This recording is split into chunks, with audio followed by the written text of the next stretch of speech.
Okay, so good afternoon, everyone. In today's class, we will be studying for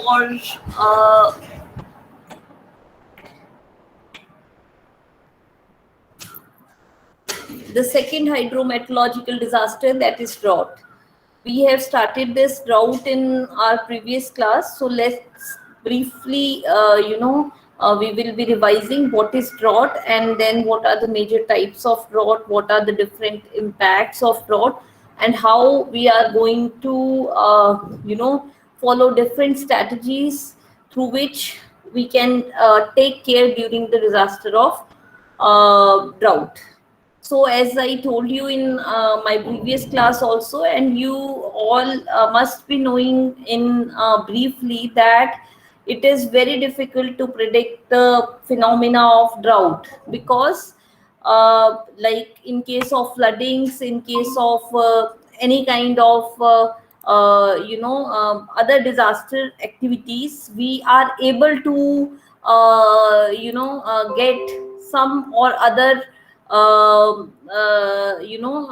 signs due to which we can identify. But in case of drought, until unless we are not getting the mm, uh, the information about the agriculture production, or the rainfall content of a overall year or a particular season, we are not able to exactly predict about the drought.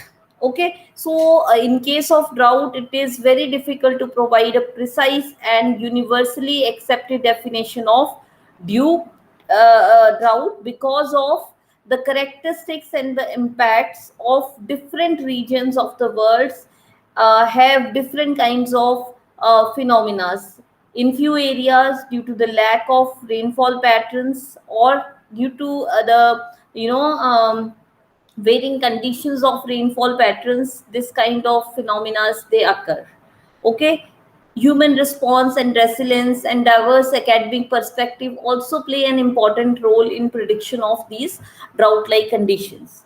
So if you see, so drought is a temporary abbreviation, unlike aridity. Okay, aridity means dryness, which is a permanent feature in climate. Seasonal aridity, or well defined dry season. As you all know, if you have a dry spell during rainy season, okay, so obviously the moisture content, or the amount of humidity the plants are getting in a particular area, they may not get it. Okay, and which may impact the cropping system of in that particular area.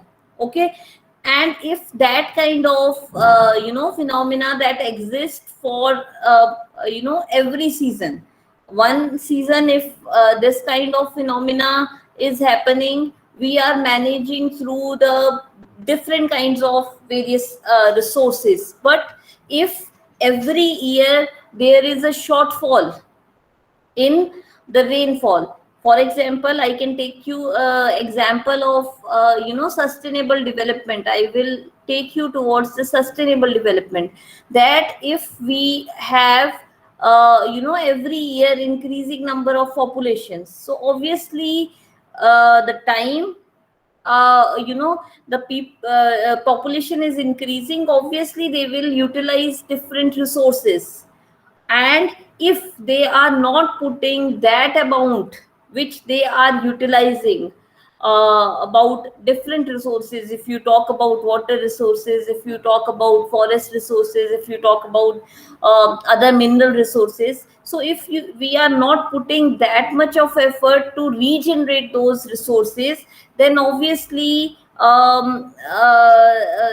day by day we are depleting those resources, which is a major problem during these years. Okay, जैसे जैसे हम next ईराज में enter कर रहे हैं, the population is increasing rapidly. You are seeing that in metropolitan cities, where we have a expansion of maybe 10 kilometers of periphery, maybe that is increasing outward. And it is, if you talk about NCA, Dipanshu, your ये Delhi municipal ये जो जे क्या बोलते हैं उसको, जो तुम्हारा Delhi city का जो एक्सपेंशन है, तो initially it was less, but now the NCR is coming towards Gurgaon, towards Noida sector, ठीक है ना, वो धीरे धीरे it's the limits of NCR they are spreading more and more, ठीक है ना. So what how we are deciding based on some population criteria, based on the basic amenities which those areas are having.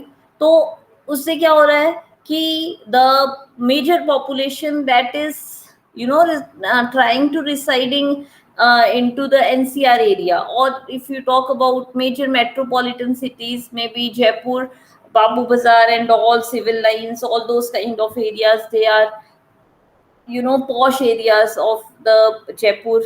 Same way old Mumbai, if you want to have a flat, you won't be getting, ठीक है, Khandala or whatever the cities expansions are there. Okay, so due to the expansion of these cities, due to the increase of population, due to the migration from rural areas to the city areas, ठीक है ना, तो उससे क्या हो रहा है, we are getting more concrete structure into those areas, due to which the problem of flash floodings, problem of other kind of green cities, lacking of green cities, that kind of things are coming up now. After having different kinds of disasters, different kinds of problems into the cities, people are making them aware of green buildings, green cities, all those kind of things. But until unless we are not aware of the things, we are going to face problems as far as different depletion of different resources are concerned, and as far as the different uh, resources or disasters you are seeing, somewhere these anthropogenic factors are playing an important role. If we are talking about floods, especially the flash floods into the various city areas, so what is the cause? Because we have chalked everything with the concrete structures. Okay, so that led to the flash floods, which are very rapid, and the duration is very less. The time rainfall is pouring into those areas, you will have a flood like conditions, and with the stopping of rainfall, you will find that slowly that water will move out, or they will use some process to drain out those waters from those areas. Clear? So same is the case for the drought also. If there is you know every year there is the subsurface water that is depleting day by day, then one day will come when, for any kind of groundwater extraction, you have to go through deep and deep, and then you will get a water.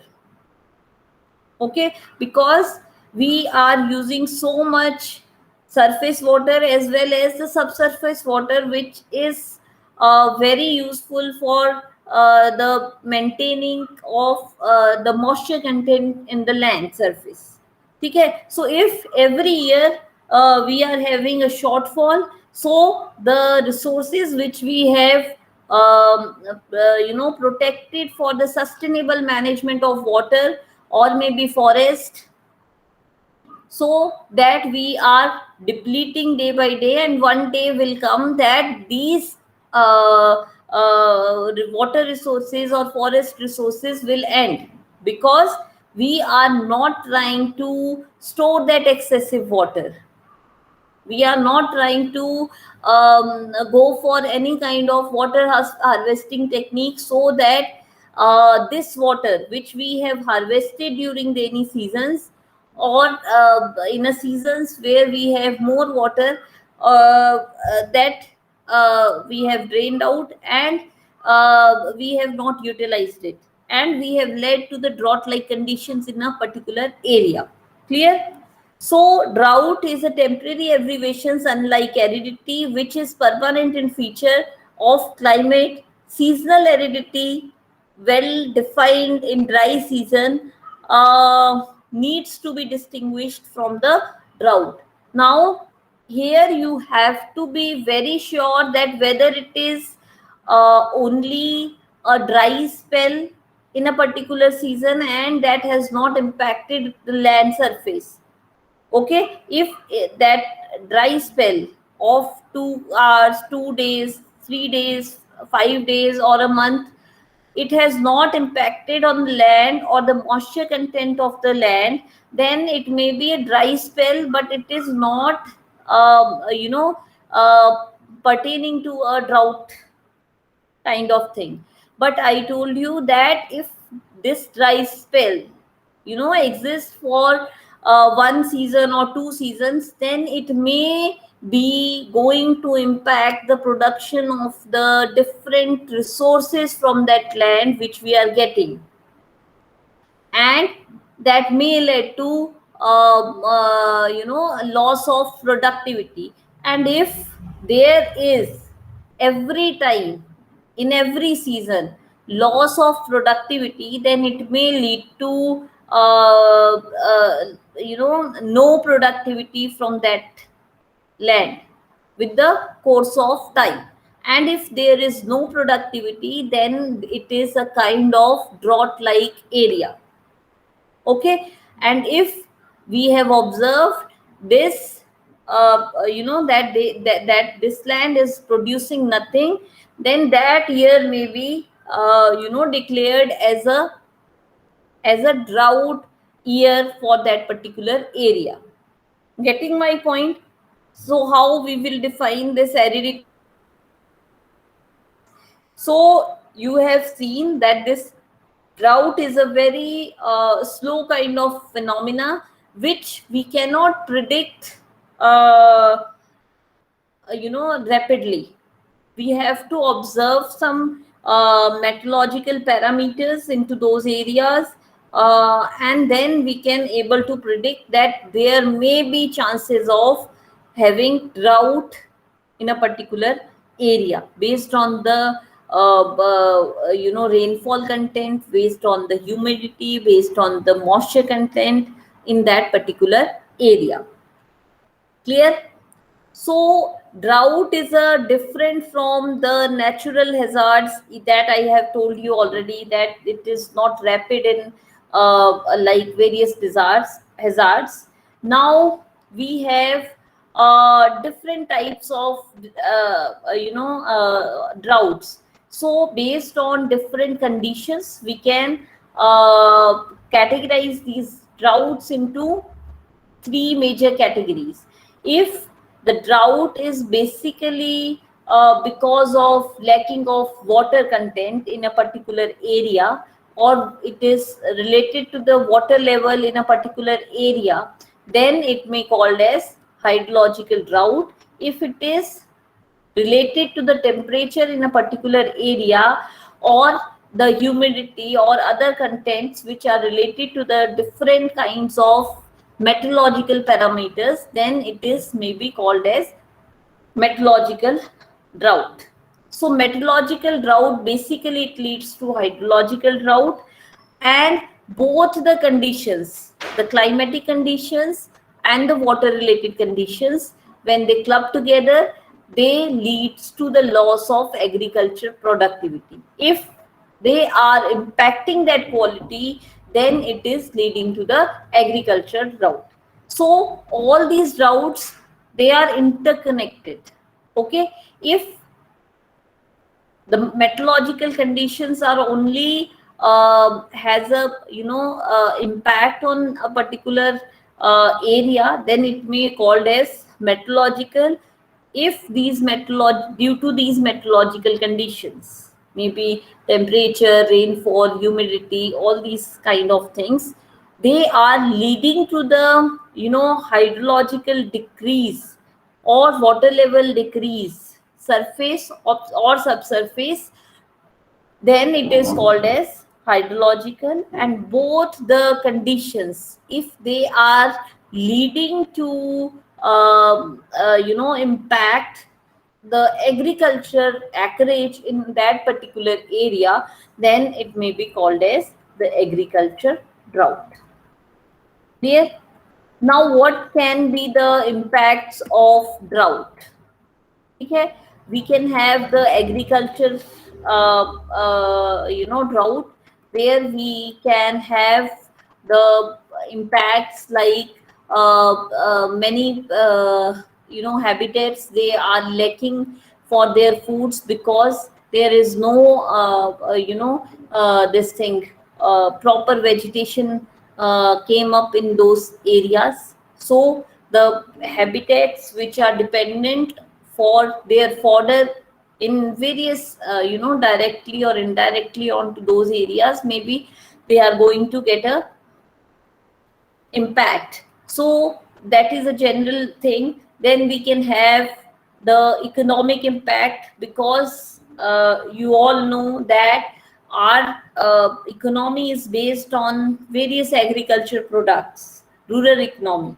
Then if there is a loss of agriculture products or different vegetative products, then it may leads to the economic loss of different kind. Okay, maybe there are many industries which are dependent on those agriculture products. So the people who are working on those companies, or the owners of those companies may face a problem due to the lack of raw materials. Okay, and if there is a lacking of raw materials, maybe they have to because there is no source of incoming income. Okay, so maybe that lead to the rejection of few employees, and if they lose job, obviously they have to suffer from the economic crunch. Okay, on the other hand, many families, they are dependent for their day to day life food from those agriculture products. Okay, so obviously they now, whatever they are getting without any cost, they have to purchase it. So obviously, when whatever savings they are having, they are spending those savings for different kinds of you know uh, uh, needs to fulfill regarding their food and all those kind of things. Then obviously there will be a direct or indirect economic loss. Then we have environmental impact also. As you all know that various vegetations, forest, or these kind of resources, they play an important role in the various kind of environmental activities, like they purify our airs, they go for the maintenance of the soil into the subsurface soil, all those kind of things. Then they reduce the stream flow, and loss of wetland may be increased or decreased due to the different impacts. So if these kind of droughts are there, obviously they will lead to the decrease of subsurface water levels. So it may be a problem of different concentrations of salts, or increased temperature, as aridity, dissolved oxygen, turbidity of water. So these kind of water purity related problems, they may also increase. Okay, clear? So environmental impacts are also there. Then social impact of there, obviously if I am not free, okay, if I am not well earning, then my social and cultural life will be disturbed. Okay, so because of lack of income, many people, they may not be able to pay for their children's fee, or they have to postpone different cultural activities, or some other social gatherings, so that the disasters, if you talk right now, we are talking about the drought, but if you talk any kind of disaster that leads to the socio-economic and cultural losses and impacts as well. Clear? Like COVID is there. For example, I'm little bit diverting from the main topic, where I'm talking about the COVID. You see, when there was a high spread of these COVID cases, okay, so the government has reduced the gathering of people. We were matlab, nobody was allowed to go for any kind of marriage halls or those kind of things. You have to be into your houses. No tent, no DJ, nothing. Only 10 people were allowed. Then with the improvement in conditions, 20 people. So maybe maybe if we can take an example of Dipanshu's marriage or Rahul's marriage, or some other birthday party. Okay, maybe Devanshu wants to call for his friends. Okay, so he must have missed those options, so obviously he will be missing his friends during his birthday. Or if you talk about marriage, so many people have expectations from the marriage of their son, their grandson, maybe their niece, nephew. Okay, so they have a wish, like we have to attend the marriage, but due to these conditions we are not able to join various social gatherings also. Okay, so sometime it we got hurt also. Okay, ki I'm not able to do this, I'm not able to do that. Okay, like every time I'm missing the classes which we used to take in physical manner in the classroom teaching. So I used to miss it. I don't know about you guys, but yes, we miss you all by taking those classroom teaching classes. So although this is again matlab something is better than nothing, so you are getting something, that's good, but yes, I think that teaching is better as per me. So we were in droughts. Okay, so these disasters, you talk about any disaster, they have economic, environmental, social impacts or cultural impacts, um, which we have to understand. Okay, now preventions and preparedness. So every disaster has different kinds of effects, so you have to be aware of the different preventive measures during different disasters. Okay, we have already discussed about the preparedness and preventions during floods, during landslides and all. So now what preventive measures we need to take during droughts? Maybe we can go for the rainwater harvesting technique. We can go for the irrigation facilities expansion. We can go for the effective measures which can be taken care for the awareness of different drought like conditions.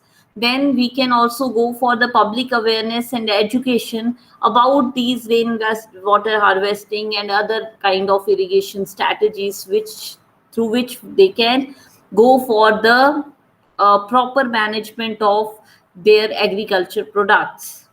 Okay, clear? So these kind of things we can go for preparedness, and then we can prevent for these kind of drought like conditions. Okay.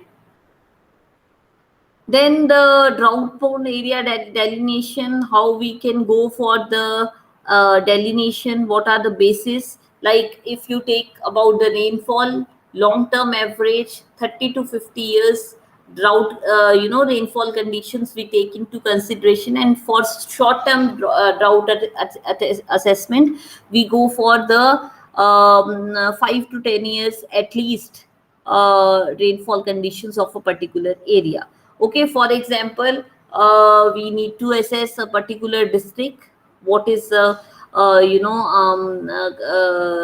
rainfall criteria. So if you want a long term planning or assessment, so you have to consider 30 to 50 years rainfall data sets, average data sets. And if you want to go for a normal kind of planning, then we can take a 5 to 10 year data sets.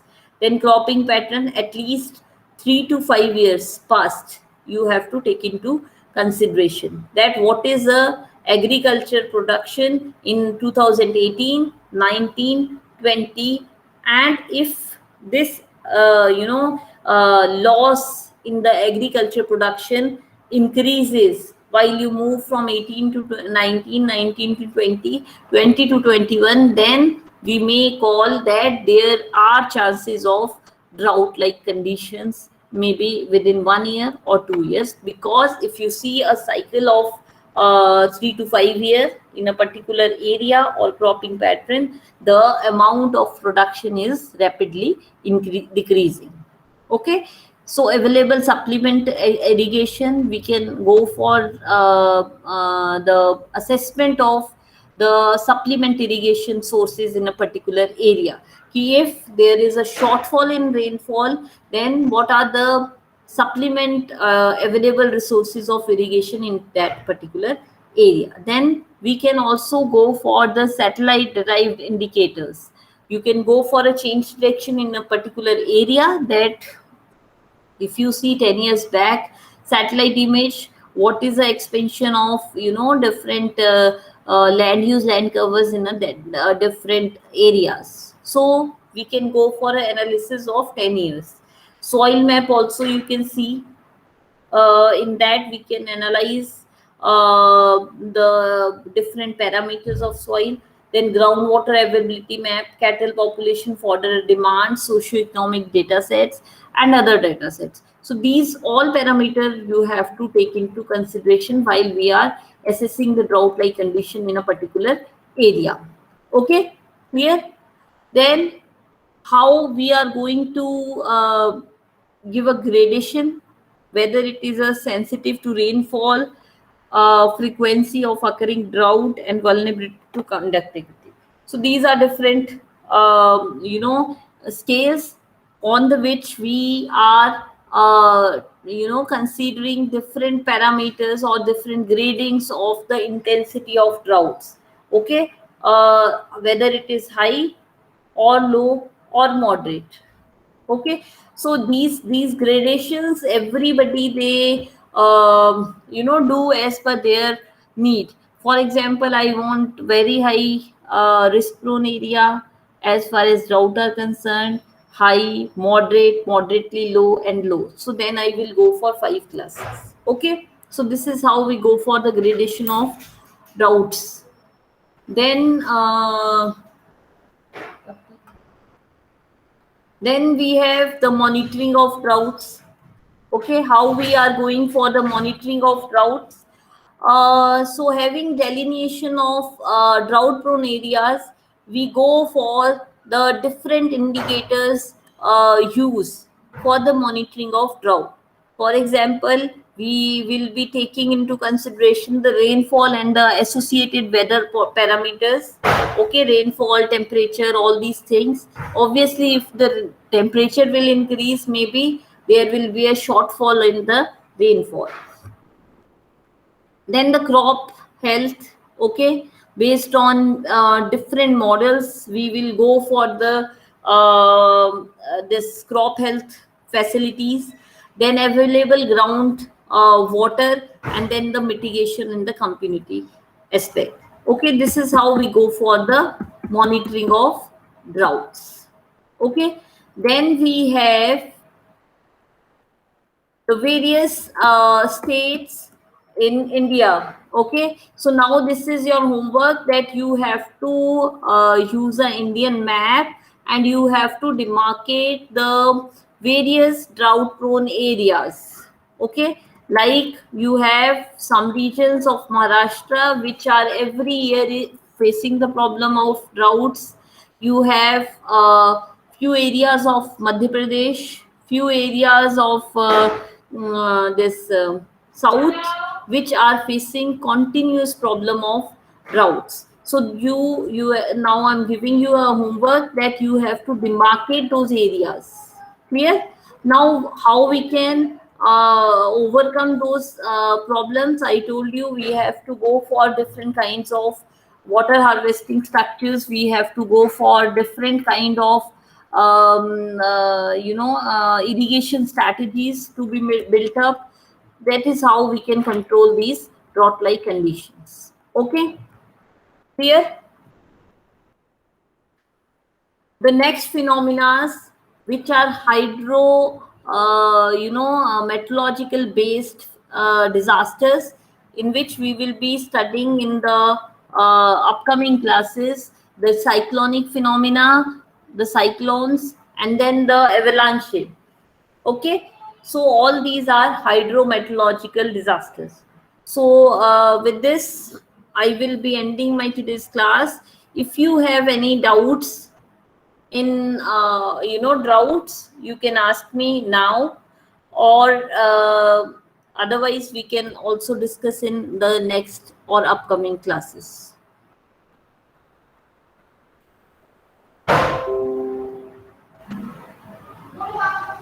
Yes, Dipanshu or Rahul.